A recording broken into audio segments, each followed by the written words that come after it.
ನಿಮ್ಮಲ್ಲಿರೋದು ಬೇರೆ ಅಲ್ಲ, ನನ್ನಲ್ಲಿರೋದು ಬೇರೆ ಅಲ್ಲ, ಅಥವಾ ಆ ಮಾರ್ವಾಡಿಗಳು, ಜೈನ್ಸು, ಜ್ಯೂಸು ಅಂತ ಏನು ಕರಿತೇವೋ ಅವರಲ್ಲಿ ಬೇರೆ ಅಲ್ಲ. ಎಲ್ಲರಲ್ಲಿರೋದು ಒಂದೇ ಒಂದು ಸರ್ವಜ್ಞಾನ. ಆ ಸರ್ವಜ್ಞಾನವನ್ನು ಬಳಸಿದವರು ಶ್ರೀಮಂತರಾಗ್ತಾರೆ.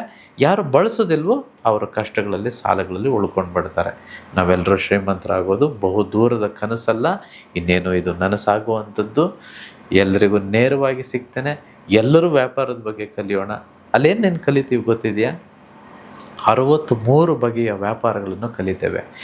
ಎಲ್ಲ ವ್ಯಾಪಾರಗಳು ಎಲ್ಲರೂ ಮಾಡೋದಕ್ಕಾಗೋದಿಲ್ಲ. ಯಾರಿಗೆ ಯಾರಿಗೆ ಯಾವ ವ್ಯಾಪಾರ ಮಾಡ್ಬೋದು? ಯಾವ ವ್ಯಾಪಾರಗಳನ್ನು ನಾವಿದ್ದೇ ಮಾಡಬೇಕು? ಯಾವ ವ್ಯಾಪಾರಗಳನ್ನ ನಾವು ಆಟೋಮೇಟ್ ಮಾಡ್ಬೋದು? ನಾವಿಲ್ಲದೇ ಇದ್ದರೂ ಯಾವ ವ್ಯಾಪಾರ ನಾವು ಆರಾಮಾಗಿ ನಡೆಸ್ಬೋದು? ಯಾವ ವ್ಯಾಪಾರದಲ್ಲಿ ಹೆಚ್ಚು ಲಾಭ ಇದೆ? ಯಾವ ಬಿಸ್ನೆಸ್ಗಳಲ್ಲಿ ಈ ಮಾರ್ಜಿನ್ ಅನ್ನುವಂಥದ್ದು ಕಡಿಮೆ ಇರುವಂಥದ್ದು? ಯಾವ ಬಿಸ್ನೆಸ್ಗಳು ಹೆಚ್ಚು ರಿಸ್ಕಿ? ಯಾವ ಬಿಸ್ನೆಸ್ಗಳು ಹೆಚ್ಚು ರಿಸ್ಕ್ ಅಲ್ಲ, ಆರಾಮಾಗಿ ಎಲ್ಲರೂ ಯಾರು ಬೇಕಾದರೂ ಮಾಡ್ಬೋದು? ಅಲ್ಲ, ನೀವು ಗಮನಿಸಿದ್ದೀರಾ? ಮಾರ್ವಾಡಿಗಳು ಮಾಡೋ ಬಿಸ್ನೆಸ್ಗಳ ಟೈಪೇ ಬೇರೆ, ಮಾರ್ವಾಡಿಗಳನ್ನ ಹೊರತುಪಡಿಸಿ ಬೇರೆಯವ್ರು ಮಾಡೋ ಬಿಸ್ನೆಸ್ಗಳೇ ಬೇರೆ.